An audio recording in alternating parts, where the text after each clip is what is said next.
So I am delighted to be able to share with you the fruit of my 3-month sabbatical experience that ran from mid-September to mid-December. My goals for what I wanted in a sabbatical were: number one, time away from business administration. Number two, renewal in my areas of interest: prayer and meditation, spirituality, ecology, outdoor activities, some study, and also involvement like body movement and artwork.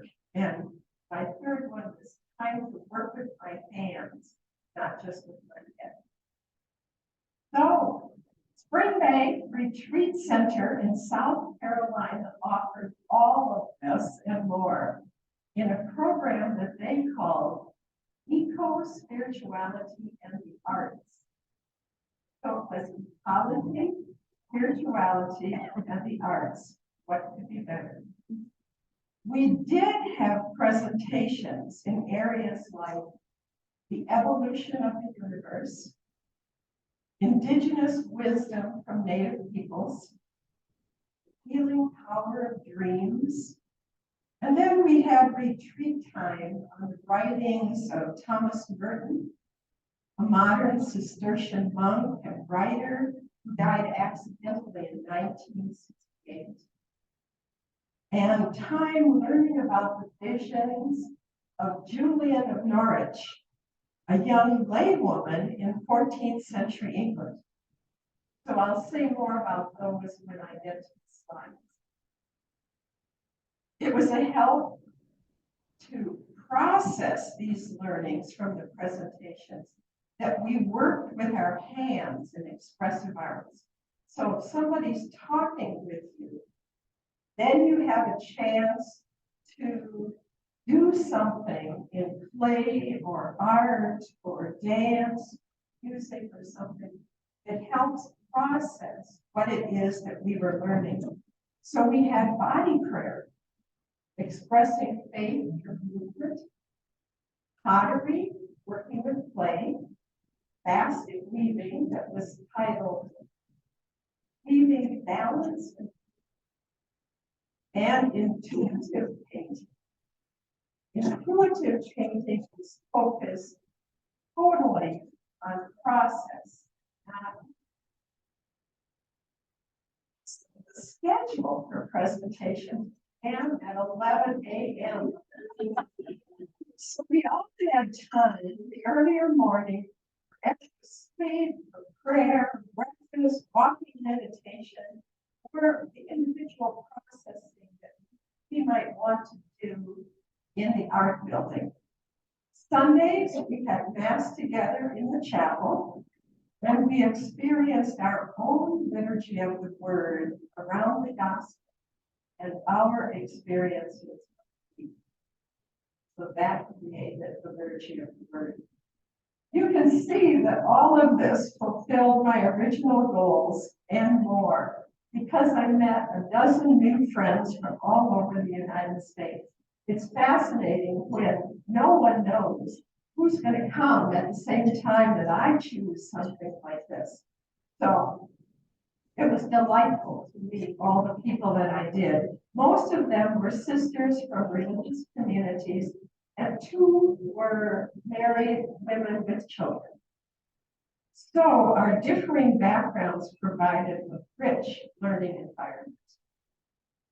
I also hope that in this sharing time, the learning can be diverse. It isn't just me telling about what I heard.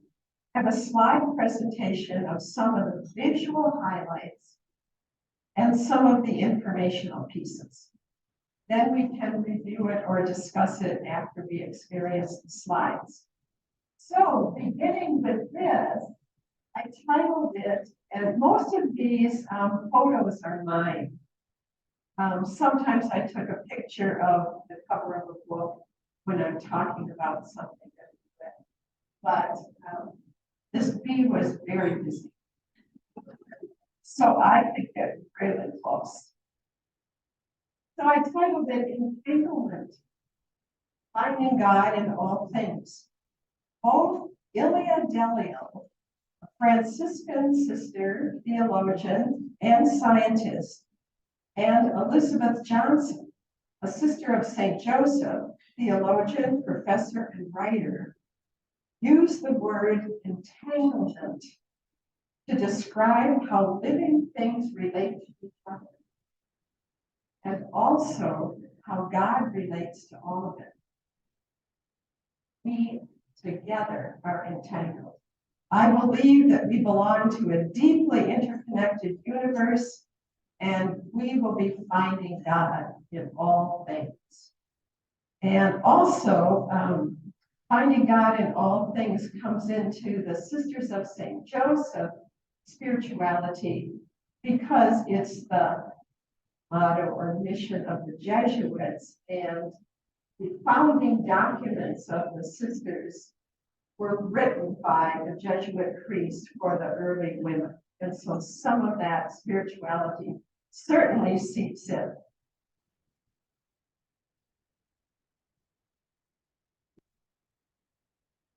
Oops. So this is the entrance to Springbank Retreat Center in South Carolina.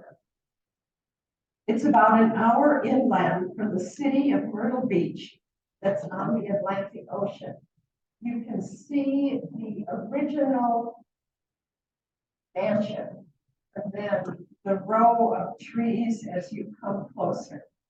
Springbank originally was a cotton plantation, but after the owner died, 80 acres were given to Dominican priests for a retreat center.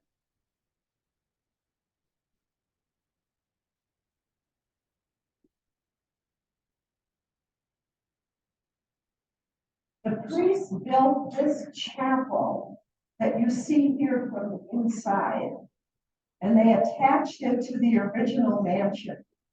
It's now both a prayer and presentation space. There are no pews. We use the circles of chairs for every presentation as well as for Mass.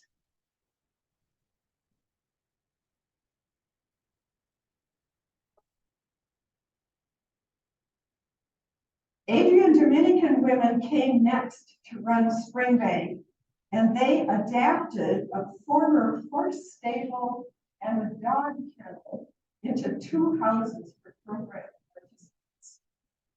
This photo shows the former stable where I lived. Each bedroom had been a stall. There were numbers above the doors, and the room with windows was added for a living room. We ate our main meal in the big mansion each evening, and breakfast and lunch in our smaller houses. The trees in front of this house are live oaks, and they are a Southern specialty. I will say more later. This photo includes most of the fall group of participants. They were the ones that lived in the house that I lived in.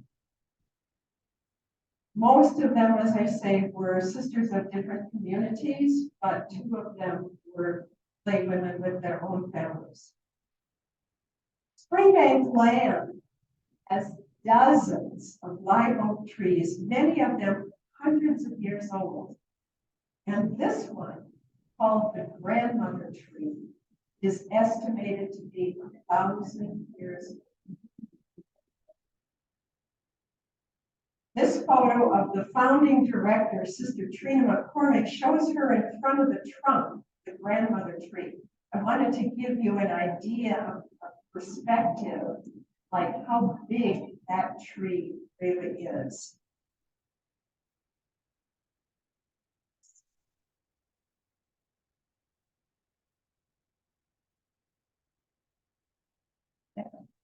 This might look like a row of bushes as we see it from the paths going by, and you see these, what looks like a row of bushes, but this is one tree.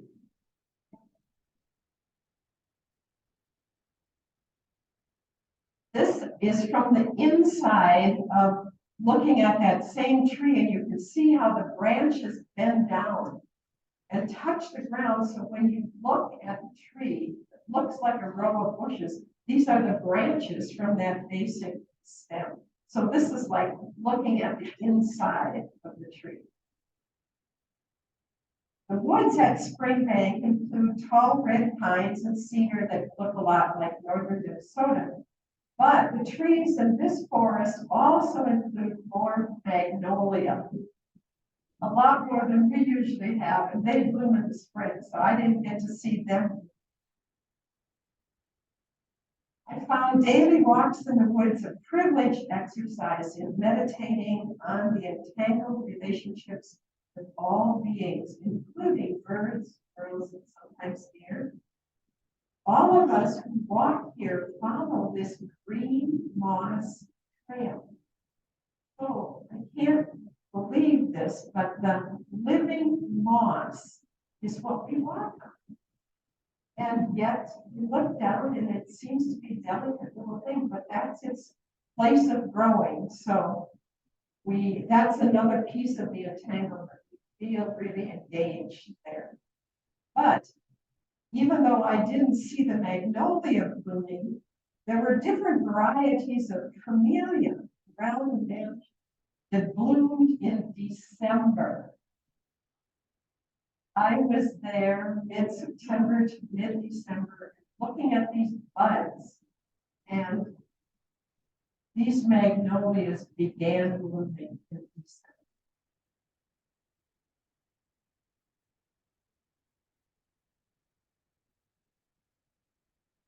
Science and theology presenters included Diarmuid O'Murchu, a Sacred Heart priest in Ireland, who joined us for 3 days by Zoom.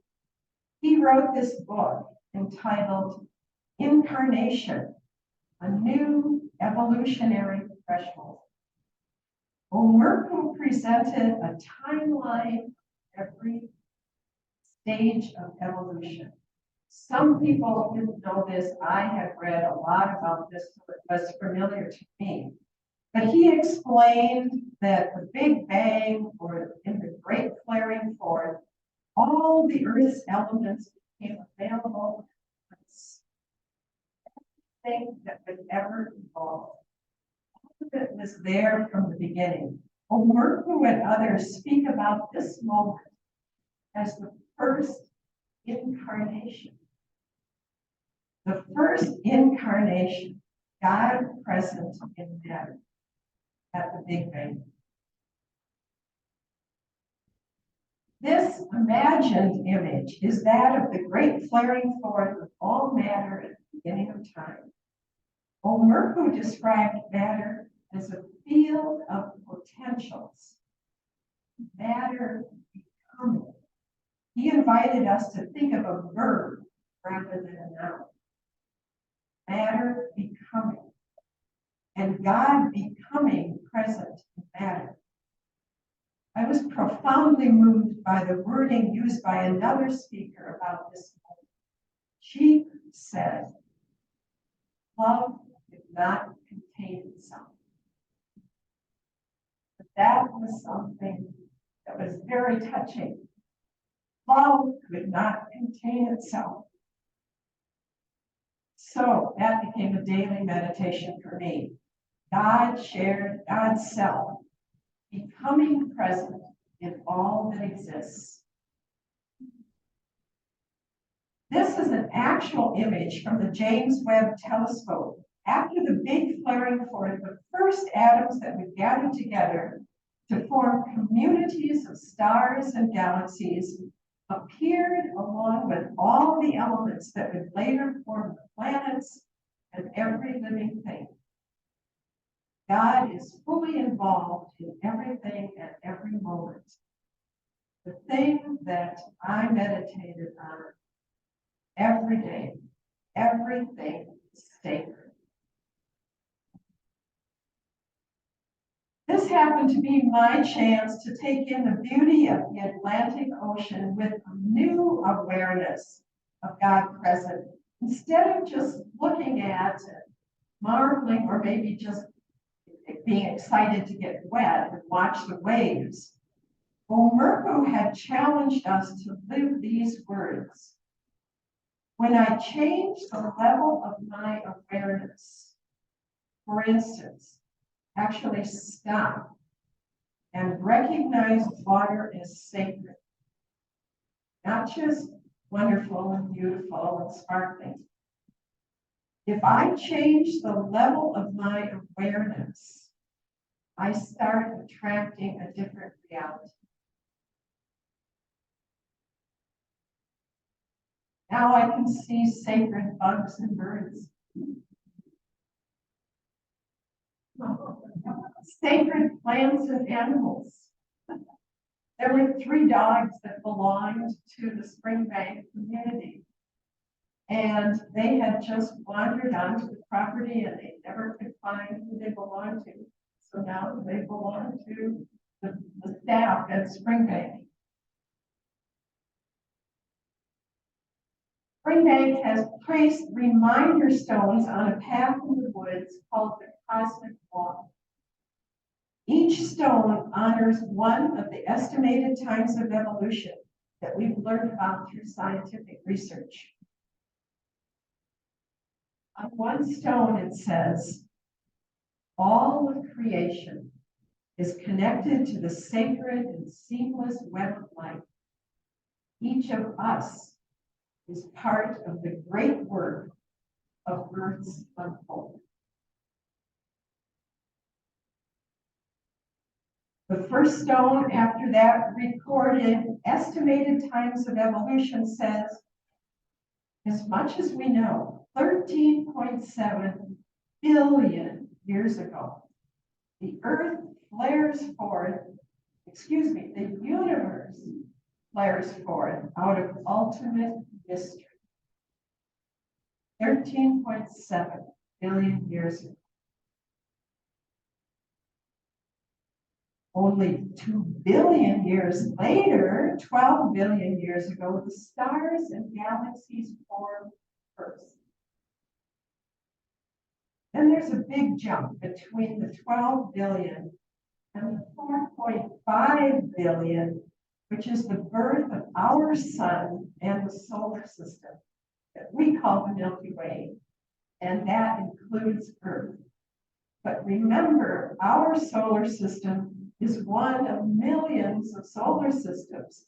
Now the James Webb Telescope can go back and see all of these other whole solar systems, not just series of planets, but all of this was there in those elements at the Big Bang. Now there's a big jump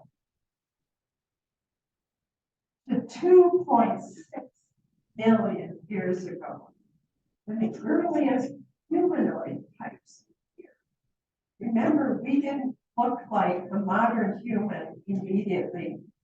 The humanoid form had to develop language, learn to stand up, and Earth awakens into consciousness. So a being that starts thinking, using stone tools, and hunting begins, and gathering things to eat. These early humans honored divinity present in nature. It was just natural for them to expect that these gifts were from a higher power. Though humans began ignoring the divinity and nature connection, there have always been influential Christian mystics and writers, 600 to 800 years ago, that continued to challenge that broken world. Some of these were Hildegard of Bingen, Julian of Norwich, and Meister Eckhart. So they're honored on one of these stones. We learned more about Julian of Norwich, a young laywoman in the 14th century that received from God what she called revelations of divine love. This book cover that is her visions written up is pictured here. She experienced in her visions that the essence of God is sharing life. So again, it's a verb, not a noun. God sounds like a noun, but Julian experienced that the essence of God is sharing life. And everything that exists is one.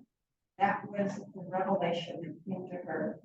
Julian saw the whole cosmos as a revelation of love. Another book expands on her image of holding a hazelnut in her hand and wondering how it could continue to exist because it was so small. Julian was given the insight in her vision that the hazelnut lasts because God loves it. God continues loving every one of us and everything that exists, large or small.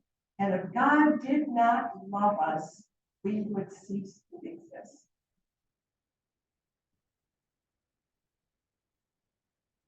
Pope Francis, in his first encyclical as Pope, called Laudato Si, on care for our common home, praised what's written here.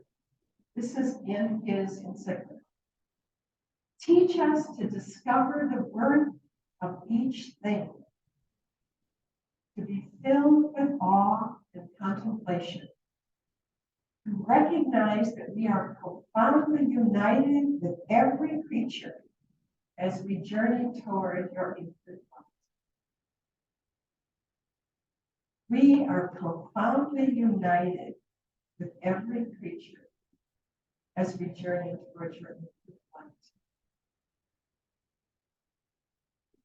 So as you see Shelley, another one of the Springbank dogs, think of your own pet or one of those at Carondelet Village and think of this being penitent. These are these beautiful mushrooms. They were just there one day. The second day, they were a little taller and leggy. And the third day, already by the third day, they moved more into the ground. And science now has discovered that mushrooms are more closely related genetically to the human that's eating the salad than they are to the lettuce in the salad. Genetically, mushrooms are closer to the human than they are to the genetic construction of the lettuce. So I wonder how much genetic DNA humans share with rapid fungus. Isn't it common? I spent at least 15 minutes actually watching this spider weaving her web. What a meditation. Those web strands are so strong. She pulled on one and you could see the whole web move as she hooked it to the next section. But I think that's what Omerku was saying about when you change the level of your awareness, you start attracting different realities. That if I take time, look at the spider, I can see differently. Spanish moss, so-called, seems to hang from almost every tree in the south. It's fascinating that the moss takes its nourishment from the air, not from the tree. So it just absorbs what it needs. It has no roots. It doesn't take it from the ground. So this close-up shows how delicate this moss is. If part of it breaks off, it may land on another branch and grow again.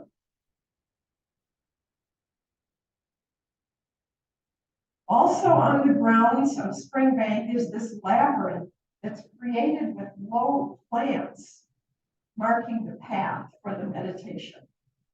I was thinking of our CSJ labyrinth, which is just outside Carondelet Village. We dug down into the ground and placed bricks on the walking path for the meditation. And this is just a different way to do it, but of course, they don't get snow in South Carolina. Of all the surrounding nature at Springbank, I am most in awe of this plant, this dead-looking plant. This is called a resurrection fern. And Trina, the director, told me, just wait till it rains. Resurrection day for the fern is when it rained. The green lasts for a little while, but as the moisture disappears, the fern rolls up and turns brown, waiting again for rain and resurrection. You'll notice that this is the very same tree. This very brown, rolled up fern after the rain.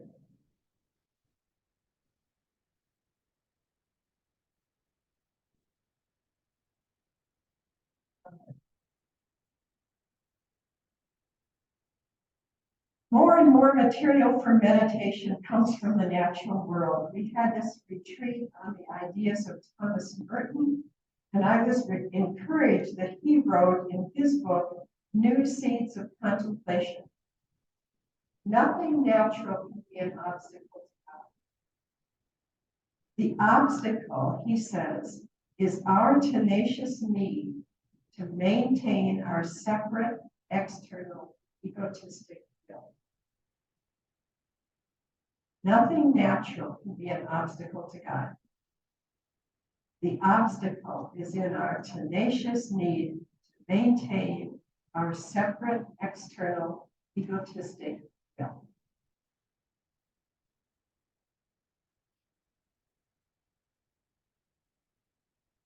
Mary Oliver,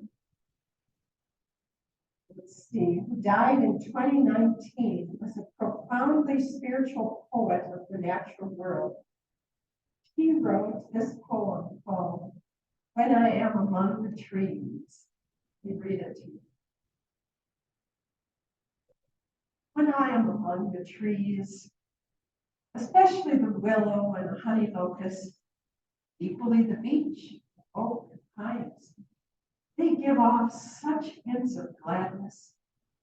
I would almost say they save me daily. I am so distant from the hope of myself, in which I have goodness and discernment, and never hurry through the world, but walk slowly and follow often. Around me, the trees stir in their leaves and call out, stay a while. The light flows from their branches. And they call again. It's simple, they say. And you too have come into the world to do this. To go easy, be filled with light, and to shine. And that's another wording that became a focus for me, like, what is my call in life except to be filled with light and to shine? So I thank Mary Oliver.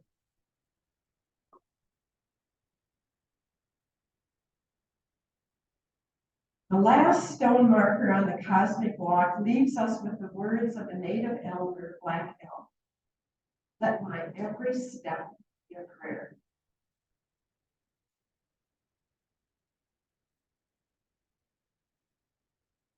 Another native man, Richard Guest from North Carolina, came to Springbank.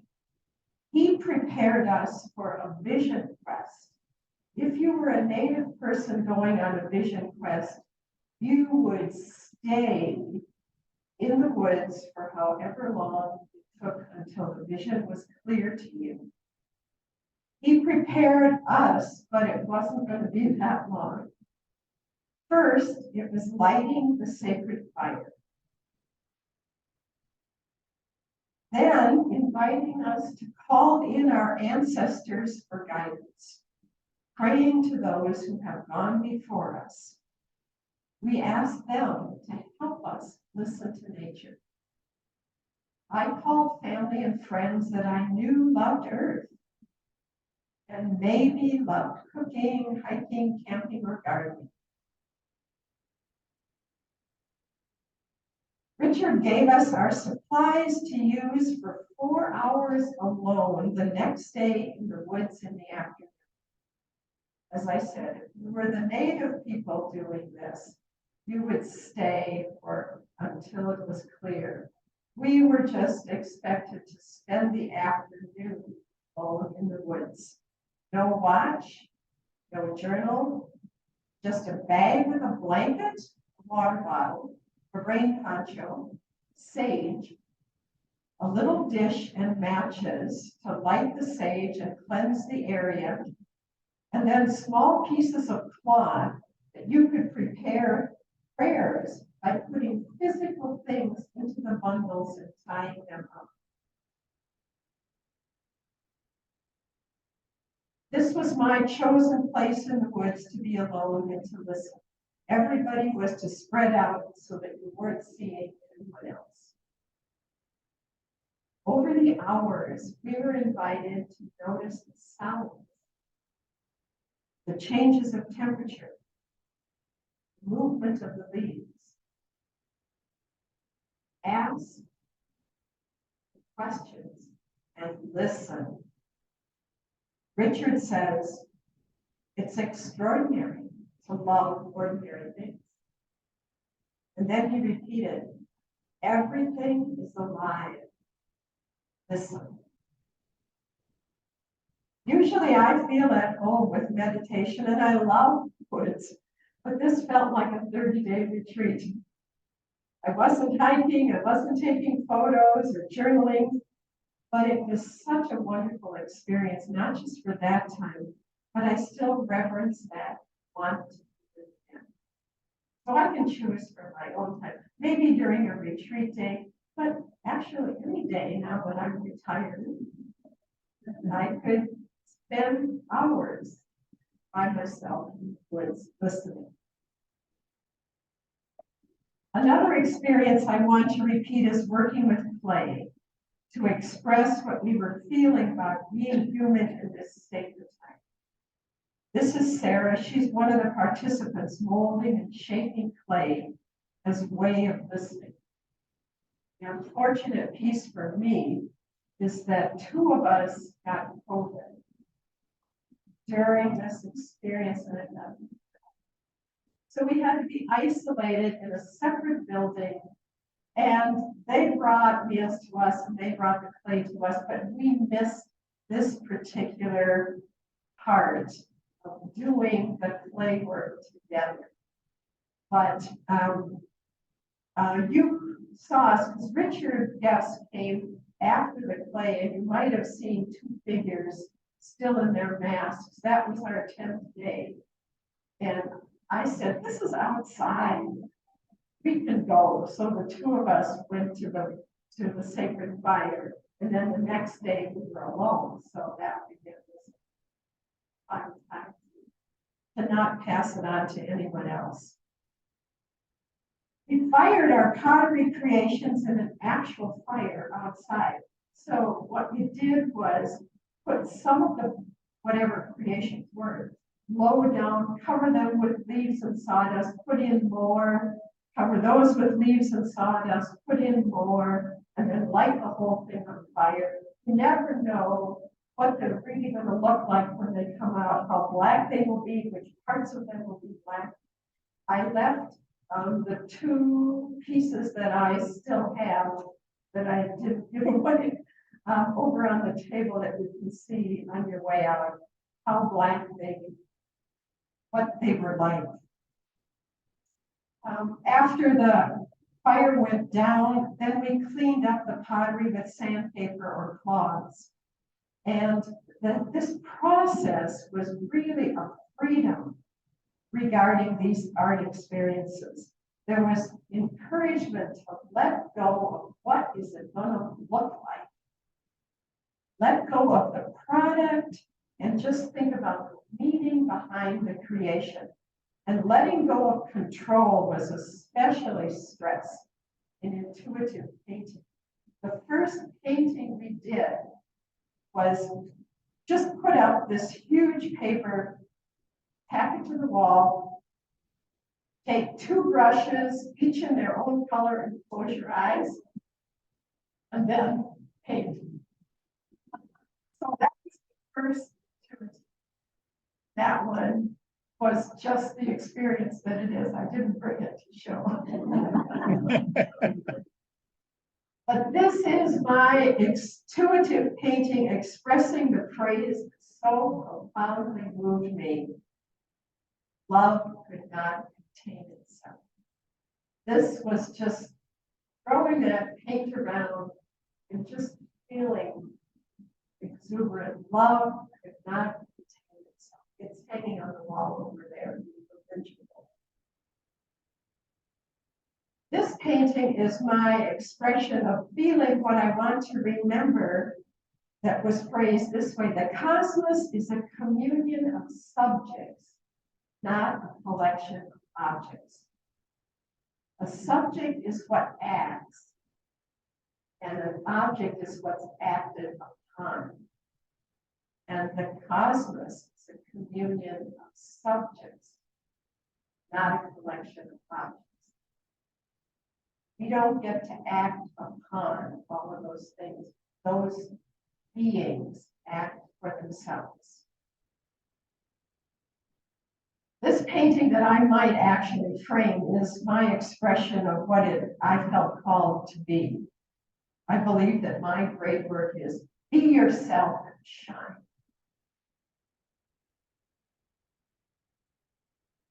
What I was privileged to receive in this sabbatical was time and space to be reminded of our great work. Elizabeth Johnson, in her many books, but especially in this book, Creation and the Cross, as well as Ask the Beasts, reminds us that the living God is intensely entangled in our world, in every item that exists, and in every process that happens. We belong to the whole earth community. And as the indigenous people say, animals and plants as well as humans are all my relations. And this view of Earth from space was taken by astronauts who felt that their call was to explore the moon. But their greatest gift may have been looking back and allowing us to see Earth before. What will happen to our delicate planet? What is our role in the evolutionary process? What would be implications of realizing that we are living within the sacred universe? What could change if we really believe that? What would be the implications of realizing that we are living within the sacred universe? Probably wouldn't have to be taught how to compost. What would be the implications of realizing we are living within the sacred universe? And what could change if we really believe that?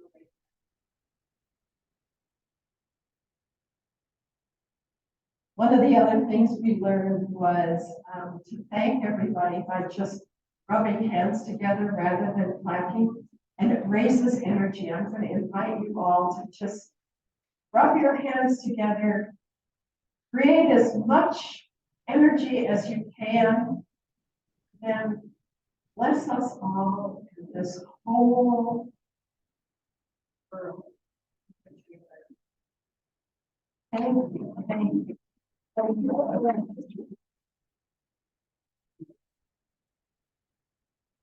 So, I did hope that there might be enough time if people have comments or questions. Maybe. Have this.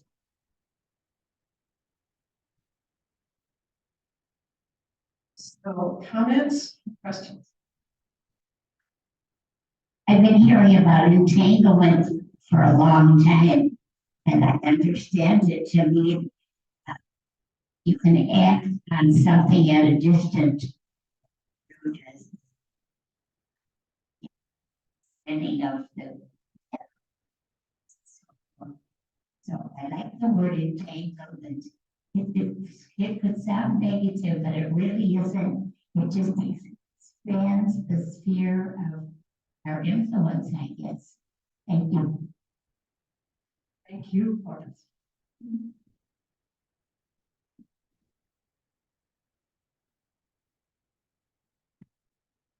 Comment is thank you.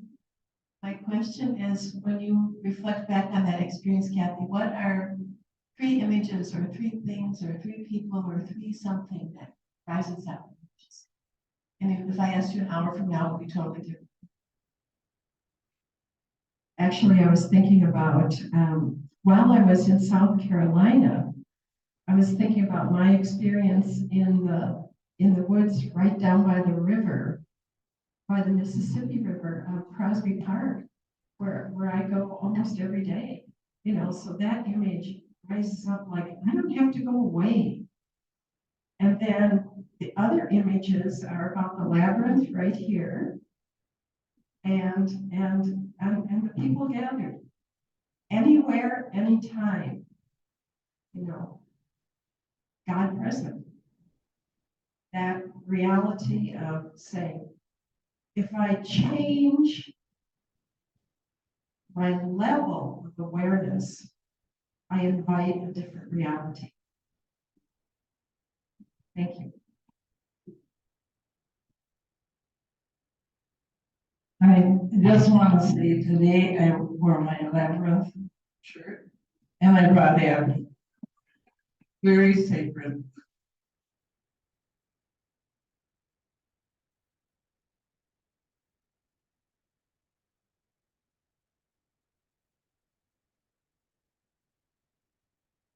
For 15 years, I was term chaplain.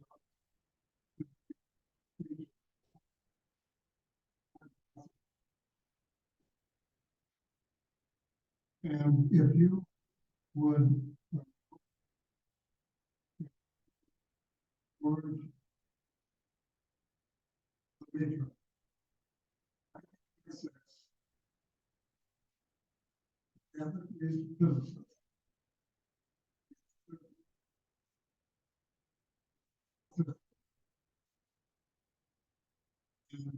afterwards, Albert Einstein, you can find a picture of Einstein and George Lamarck. But he introduced the idea of the Big Bang. And it was at first laughed at. The Big Bang, big deal. Then it became speculative.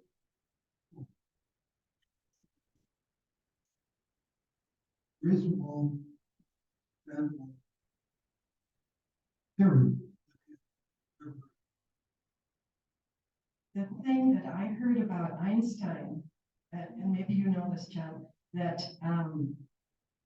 his mathematical calculations showed this expansion of the universe, that things were actually moving. Besides just spinning around the sun like we now know, that everything was actually moving. And he said to himself, that can't be. And so he changed his figures so that it wouldn't show that.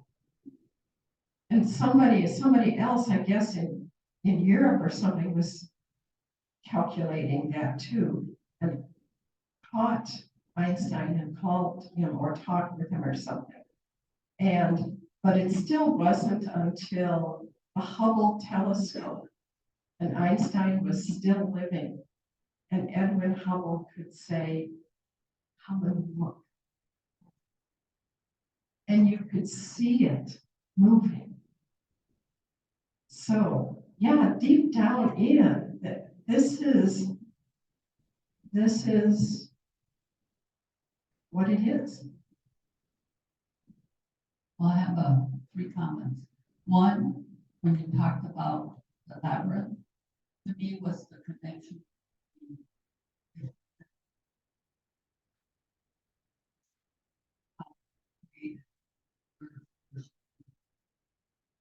And second, I've noticed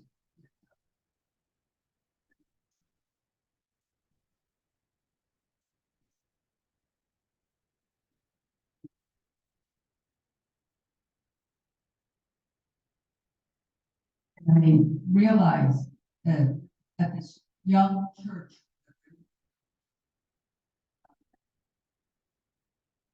spirituality is part of it. Whatever we believe in, even in the stars, that there's a connection to spirits. And I saw a young man talk about it. His eye lit up. Thank you.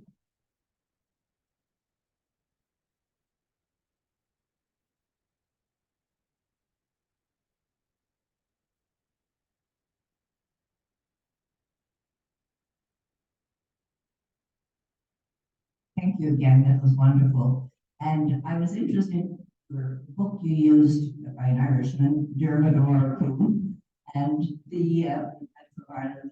But also you're talking about the verb, not the noun. In the Irish language, the verb always comes first in a sentence, which is interesting. As compared to English, where it normally the noun comes first. So that's just what occurred to me as you spoke. Thank you. Wonderful to hear.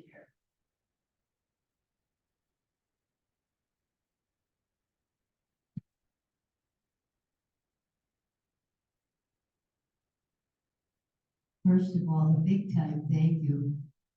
And second of all, level of awareness.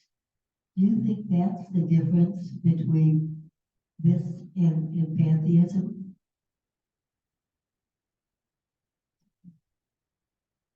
That And pantheism. God in everything. How do you, what is your big takeaway for the difference between the between your discovery, your experience, and the academic entity that's known as pantheism? The spider isn't God for me, but God is animating the spider. The action, what that wording was about holding the hazelnut and saying, how can this continue to exist? It's so small. And the vision she had of God speaking to her in her experience, not in words, was this continues to exist because God loves it. Otherwise, it would cease to exist. So I'm sure there are some scientists that wouldn't see that, but that's how I experience this, and I believe what I said, about for me watching that spider was experiencing God present in action. Why do I have to think that that God present was only in Jesus of Nazareth? The scientists that are Christian are saying, in this Big Bang, That's the first incarnation.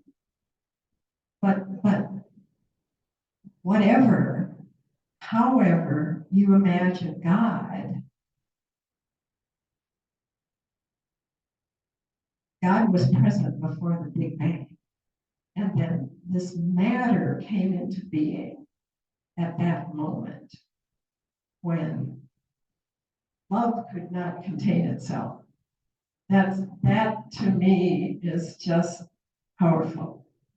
Love, God, could not contain itself, but describing God as love or loving as a verb helps me a lot. Oh, yeah, Kathy,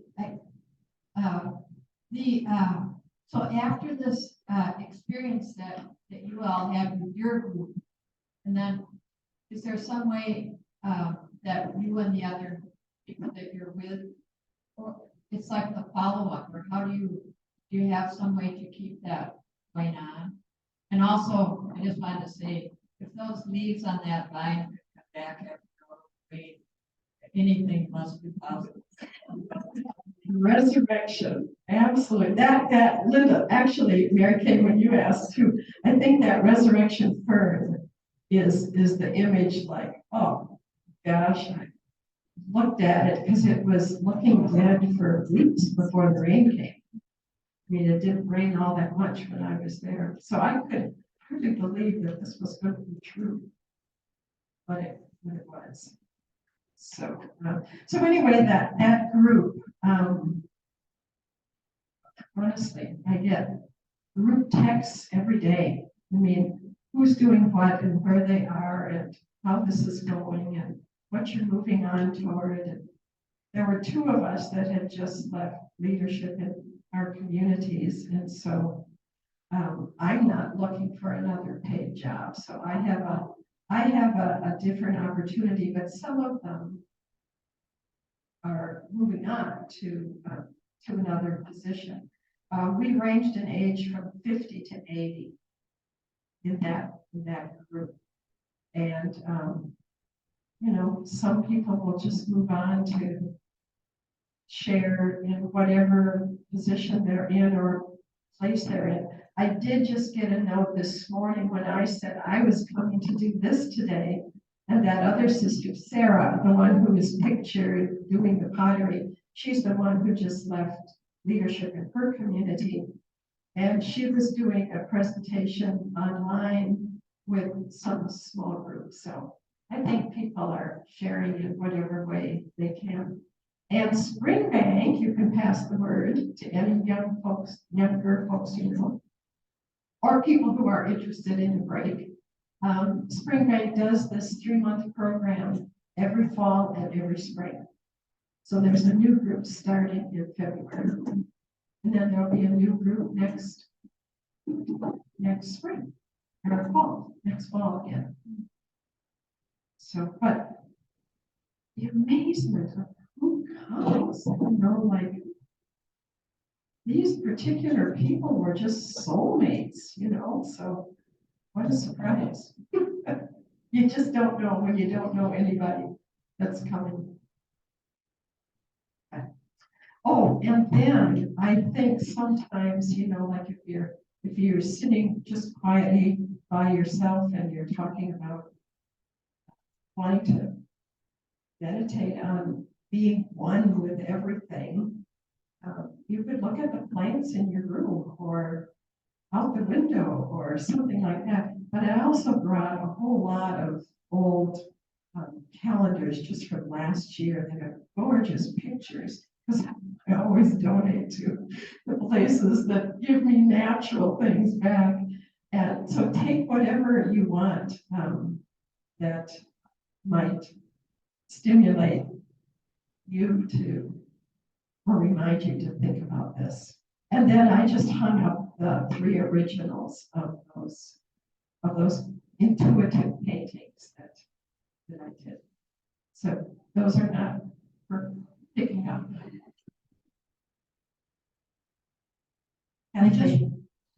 Kathleen, I just wanted to say that while you were speaking, suddenly the words, God is love, became a verb. And the whole scene came up. So it changed that, you know, that song we used to sing, God is love, and all that. But it put such a deep, spreading definition to that word, God, to that phrase, God is love. And that's why even when you asked me about that, and I was thinking of that phrase, love could not contain itself. And it's the action that I see, but actually now, just in this moment, I'd rather say loving could not contain itself. So then I actually have a verb. But again, just keep talking to each other and saying hello to the trees. Thank you, thank you, thank you.